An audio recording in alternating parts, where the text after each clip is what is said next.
I have listened to the commentary podcast of Viv Reddy Gore, Dan Senor talking to Nadav Eyal. I've got as much reaction as I can without prefiguring or pre-guessing what you think. What do you think? Well, I've been saying that the plan, the Trump 21-point plan, is good as a document. I've never expected that we would get very far beyond stages 1 through 6 or 7. Certainly right now we're at probably stage 0.4. We're not even at stage 1. So far, the indications are pretty good that we're going to see the end of the kinetic phase of the post-10-7 wars. And if you look at the state of play, over the course of the last 2 years, the Israelis have achieved both tactical and strategic victories that were pretty hard to even conceive of at the outset of this war. We could rattle them off: the decimation of Hamas, the ring of fire around Israel that was there before 10-7, the destruction of the Iranian nuclear program, the end of the Syrian regime, the buy-in, especially of first of all, the end regionally of the two-state solution. The two-state solution is a fiction in the region. It exists in the hearts and minds of in capitals like Ottawa and London and Paris and Berlin, but it is a dead letter in the region.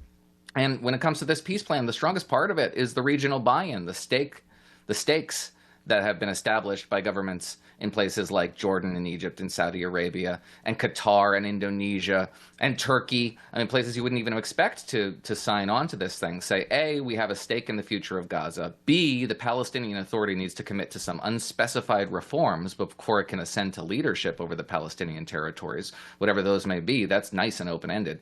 And ultimately that Israel maintains a presence in Gaza indefinitely, and that's legitimized by these governments that have signed on to it. So the shape of the region has been changed permanently. We don't know how that will evolve. Data points in for the near you. Future.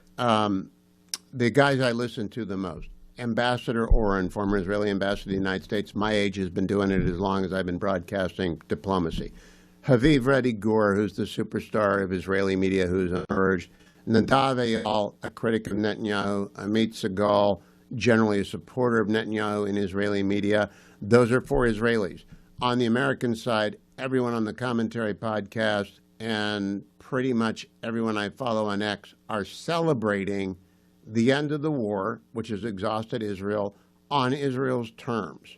Like a 100% victory, it might be not unlike 1991 when we thought we had won, but we had not won. So the worst it could be is our winning in 1991 when we hadn't won. What do you think? Yeah, there are unforeseen conditions. We don't even know the contours of how this peace will unfold. So we have no idea what the casus belli of the next war will be. And it would be foolish to assume that there has been peace in the Middle East. We just simply don't know what the next war will be and how it will look. But we do, and you can be disquieted if you're an Israeli supporter who said on October 7th or October 8th that Hamas needs to be destroyed, scattered to the winds, not just an end to it as the preeminent political and military force on the Strip, but anathematized, exiled, gone forever. The Israeli victory here stops short of that outcome, and you can be disappointed in that. You can be disappointed in the lopsided moral equation that is Israel releasing 2,000 or some detainees, prisoners it's who are detained for reasons. It's 250. But then there were more than 1,000 civilians that have been captured and detained by Israel as a result. Okay, all right, but the 250 people in prisons. Noah, last minute. Those are terrorists. Yeah, I mean, what happens? But the same applies to the civilians. What happens after Hamas fires one rocket? Someone pops off with a Katyusha after the deal, and the hostages are home. Well, that's a good question. Most likely, I would think restraint would prevail. And I would assume that because my concern is that Washington and the Trump administration in particular will be protective of the deal qua deal.